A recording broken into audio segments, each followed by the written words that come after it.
Welcome to Educlick your online study partner. Good morning दोस्तों, आपका बहुत बहुत स्वागत है आपके अपने यूट्यूब चैनल एजुक्लिक में।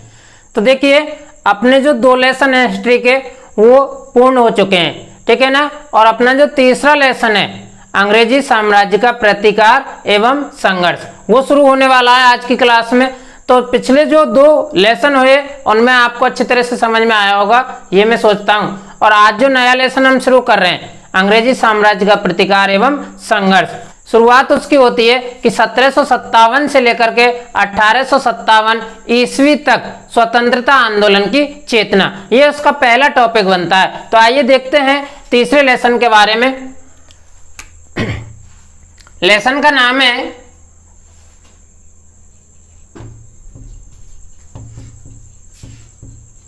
अंग्रेजी साम्राज्य का प्रतिकार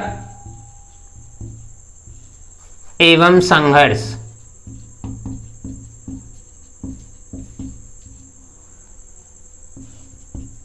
ठीक है, और देखिए इस लेसन का जो पहला टॉपिक है वो है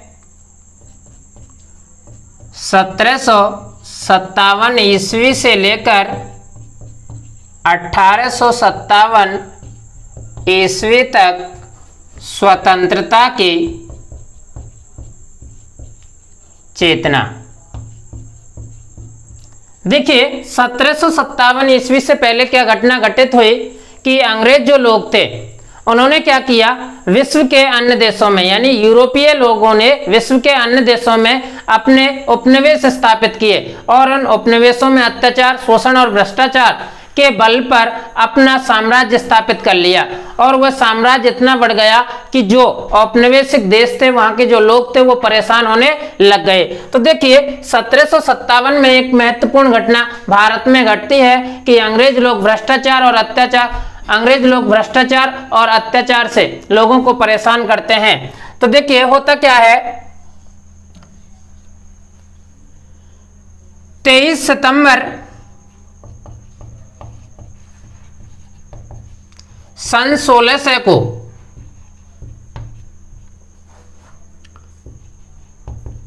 अंग्रेज व्यापारी एक संयुक्त उद्यम के रूप में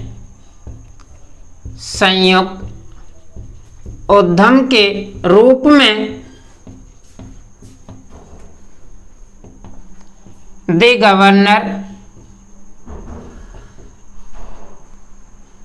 of merchants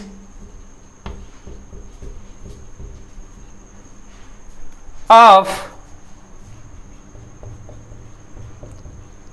London trading into the east Indies, इस नाम से ईस्ट इंडिया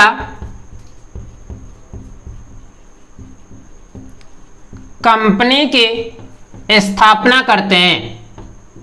ठीक है, इस नाम से ईस्ट इंडिया कंपनी की स्थापना की जो भारत में आए थे 31 दिसंबर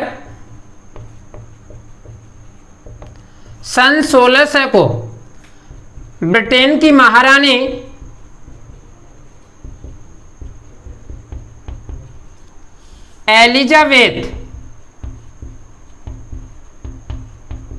एलिजाबेथ ने इसे व्यापार हेतु अनुमति प्रदान की।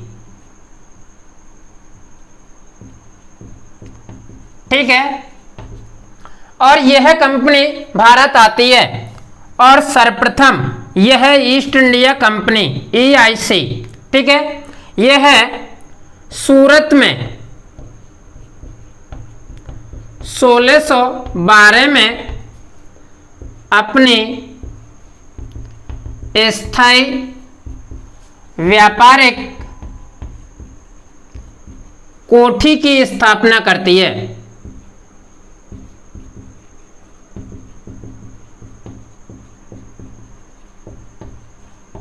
तो सबसे पहले ईस्ट इंडिया कंपनी ने भारत में स्थायी व्यापारिक कोठी की स्थापना कहाँ की थी? सूरत में की थी। कब की थी? 1612 में।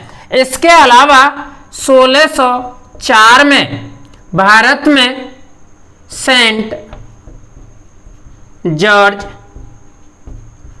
फोर्ट किले का निर्माण किया गया। ठीक है। और इधर भारत में शासन होता है मुगल बादशाहों का। तो 1717 में यह ईस्ट इंडिया कंपनी मुगल बादशाह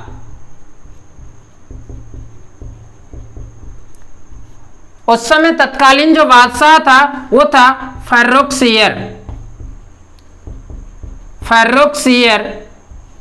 से फरमान प्राप्त कर 38 गांवों की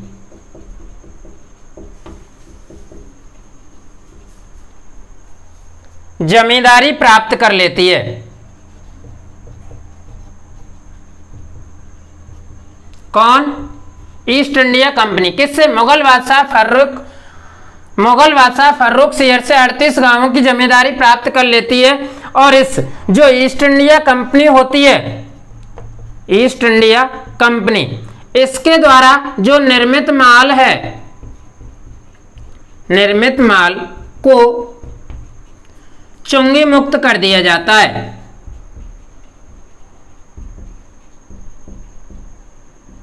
ठीक है। और इसके बदले में यह ईस्ट इंडिया इस फर्रुखसियर को 3000 रुपए नजराने यानी भेंट के रूप में प्रदान करती है। इस तरह से 38 गांवों की जमींदारी प्राप्त करने के बाद में ईस्ट इंडिया कंपनी का भारत में निर्मित जो माल है वो टैक्स मुक्त कर दिया जाता है मात्र 3000 रुपए में। और सबसे ज्यादा हस्तक्षेप जो रहता है इस ईस्ट इंडिया कंपनी का वो रहता है बंगाल में। ठीक है। बंगाल को अंग्रेज लोग अधिक पसंद करते हैं क्योंकि यहाँ की जो जमीन थी वो उपजाऊ थी और यहाँ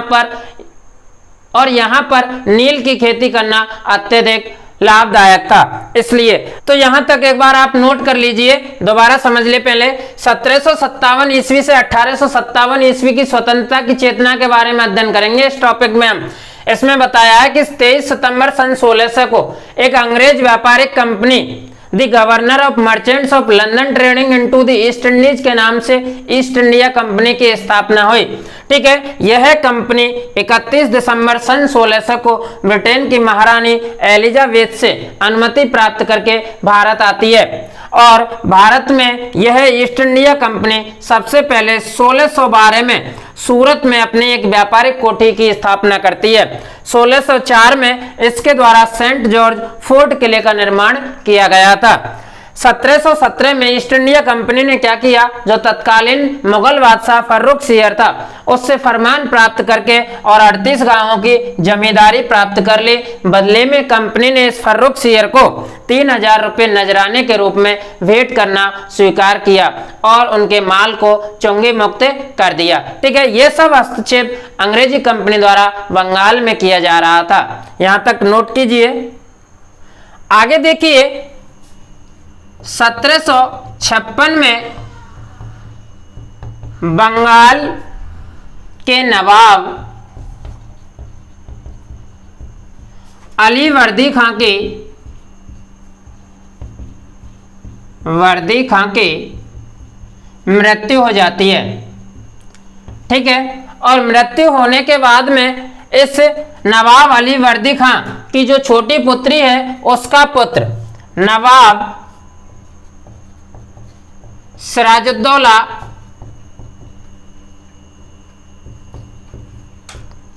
शासक बनता है। इधर देखिए दूसरा जो पूर्णिया का गवर्नर था, पूर्णिया का गवर्नर शौकत जंग, यह भी शासक बनना चाहता है बंगाल का, लेकिन क्या होता है कि अंग्रेज लोग इन दोनों के विरोध का फायदा उठा लेते हैं और 23 जून 1757 को अंग्रेज और नवाब सिराजुद्दौला के मध्य में एक युद्ध होता है और इस युद्ध का नाम होता है बक्सर का युद्ध।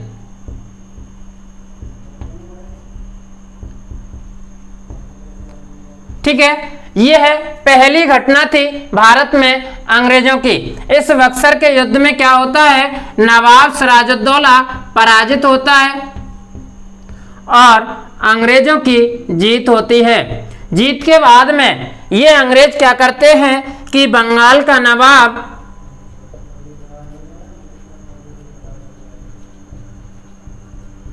मीर जाफर को बना देते हैं।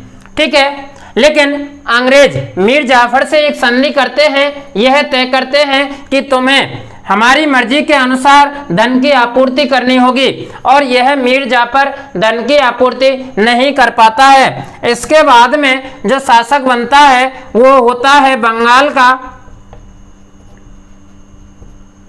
शासक मीर कासिम। ठीक है, मीर जाफर को अपदस्थ कर देते हैं और अंग्रेज मीर कासिम को बंगाल का शासक बना देते हैं। लेकिन भ्रष्टाचार के कारण यह मीर कासिम भी अंग्रेजों के लिए धनापूर्ति नहीं कर पाता है। तो मीर कासिम और अंग्रेजों के मध्य एक युद्ध होता है 22 अक्टूबर 1764 को और इस युद्ध का नाम होता है बक्सर का युद्ध।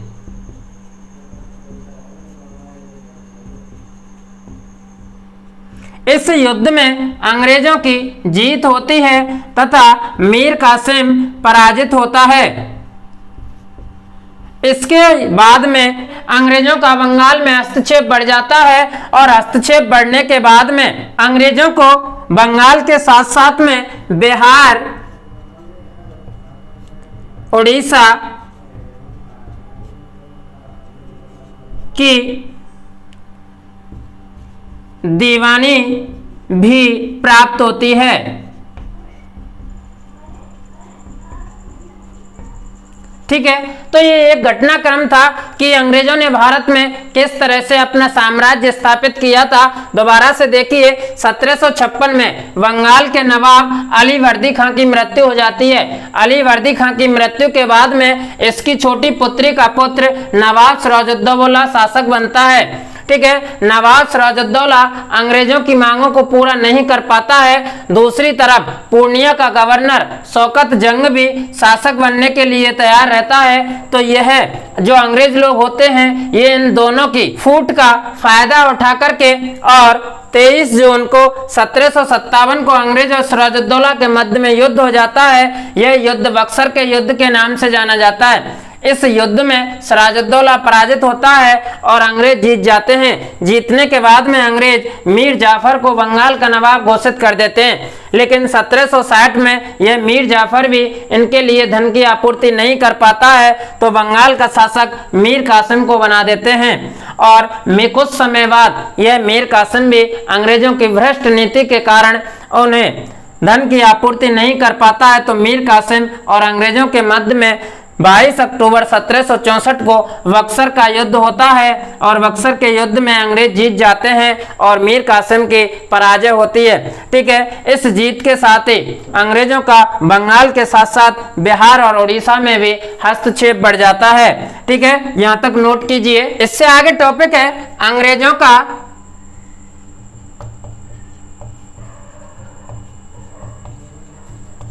मराठा व मैसूर से संघर्ष। इधर देखिए, 18वीं सदी में 18वीं सदी के प्रारंभ में अंग्रेजों को चुनौती देने वाली जो शक्ति थी वो थी मराठा शक्ति। ठीक है, लेकिन 14 जनवरी 1761 में पानीपत का युद्ध हुआ। ठीक है, पानीपत का युद्ध 1526 में मैंने आपको पढ़ाया था, पानीपत का युद्ध 1556 में मैंने पढ़ाया था, और इसके बाद में ये पानीपत का तीसरा युद्ध है 1761 में। यह युद्ध होता है मराठा व अंग्रेजों के मध्य। ठीक है, इस युद्ध में मराठा शक्ति है वो कमजोर हो जाती है। कमजोर होने के बाद में अंग्रेज मराठा शक्ति का पतन करने के अवसर तलाश रहे थे, और इधर 1772 में पेशवा माधवराव की मृत्यु हो जाती है। इसकी मृत्यु के बाद में नारायण राव मराठा साम्राज्य का शासक बना, लेकिन इधर रघुनाथ राव भी शासक बनना चाहता था, शासक बनना चाहता था। तो इसका अंग्रेजों ने फायदा उठाया और रघुनाथ राव के साथ में अंग्रेजों ने संधि कर ली। ठीक है, इन दोनों के मध्य में यानी रघुनाथ राव और अंग्रेजों के मध्य में संधि हो जाती है, और संधि में यह शर्त रहती है कि अंग्रेज रघुनाथ राव को शासक बनने में मदद करेंगे, और इधर रघुनाथ राव अंग्रेजों को अपने कुछ प्रदेश लौटाएगा। इस तरह से 6 मार्च 1775 में यह सूरत की संधि हुई। ठीक है, इस सूरत की संधि के बाद में रघुनाथ राव की जो महत्वाकांक्षा थी वो बढ़ने लगी, और अंग्रेज मराठा संघर्ष तय हो गया। तो इधर देखिए, पहला अंग्रेज मराठा युद्ध, यहां तक नोट कर लीजिए। अब देखिए, प्रथम आंग्ल मराठा संघर्ष। इस संघर्ष का क्या कारण था? तो देखिए, 1775 से 1782 के मध्य में प्रथम आंग्ल मराठा संघर्ष होता है। इसमें क्या होता है कि ब्रिटिश सेना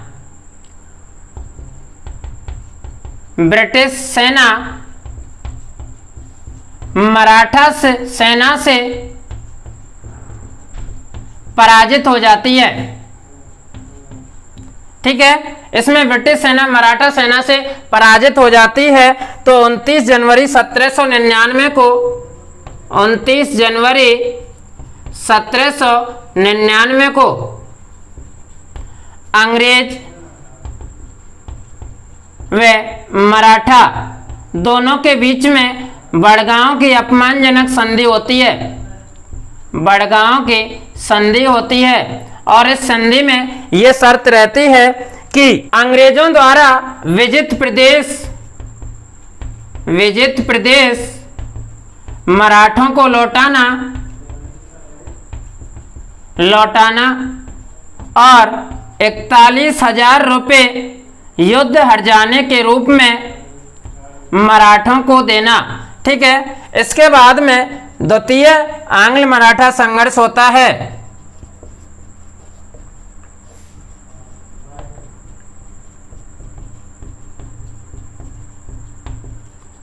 इस द्वितीय आंग्ल मराठा संघर्ष का जो प्रमुख कारण था वो था लॉर्ड वेलेजली की साम्राज्यवादी नीति, और यह संघर्ष चला था 1802 से लेकर के 1805 ईस्वी तक। ठीक है, इस युद्ध में अंग्रेजों ने 1803 में देवगांव की संधि तथा 1806 में राजघाट की संधि की। इसके बाद में तीसरा आंग्ल मराठा संघर्ष होता है। तृतीय आंग्ल मराठा संघर्ष। इस तृतीय आंग्ल मराठा संघर्ष में अंग्रेज पेशवा के साथ में अपमानजनक संधि करते हैं और ये संधि होती है 1817 में। इसके बाद में 1817 में ही मेलकाम के साथ संधि होती है और अंग्रेज लोग इन मराठों के एक पद पेशवा को समाप्त कर देते हैं। पेशवा का पद समाप्त कर देते हैं। ठीक है, इस पेशवा के पद को समाप्ति को लेकर अंग्रेज और मराठा दोनों में भयंकर संघर्ष होने लगता है। लेकिन 1852 में अंग्रेजों ने पेशवा को 8 लाख की पेंशन देकर बेठूर भेज दिया। ठीक है, और इस तरह से अंग्रेज जो होते हैं वो मराठे लोगों को परास्त कर देते हैं और फूट डालो व राज करो की नीति के तहत और मराठा साम्राज्य को कमजोर कर देते हैं। ठीक है, तो ये रहा अंग्रेजों का मराठों के साथ में संघर्ष। एक बार पुनः देखिए, अंग्रेजों का मराठों के साथ में 3 बार युद्ध होता है। प्रथम आंग्ल मराठा संघर्ष, यह युद्ध जो होता है 1775 से 1782 के मध्य होता है। इस युद्ध में ब्रिटिश सेना मराठा सेना से पराजित हो जाती है और 29 जनवरी 1799 को अंग्रेज और मराठों के बीच में एक अपमानजनक संधि होती है। उस संधि का नाम होता है बड़गाम की संधि। इस संधि में यह तय होता है कि अंग्रेजों ने जो प्रदेश जीते हैं वो मराठों को वापस लौटाने होंगे और युद्ध हार जाने के रूप में 41,000 रुपये वापस लौटाने पड़ेंगे। ठीक है, द्वितीय आंग्ल मराठा संघर्ष का जो मुख्य कारण था वो था लॉर्ड वेलेस्ली की साम्राज्यवादी नीति। यह लॉर्ड वेलेस्ली अंग्रेज जो अधिकारी था, यह अपने साम्राज्य को विस्तारित करना चाहता था। इसलिए 1802 से 1805 के मध्य यह संघर्ष चलता है। 1803 में देवगाम की संधि होती है और इसके बाद 1806 में राजघाट की संधि होती है। इसके बाद में तृतीय आंग्ल मराठा संघर्ष होता है।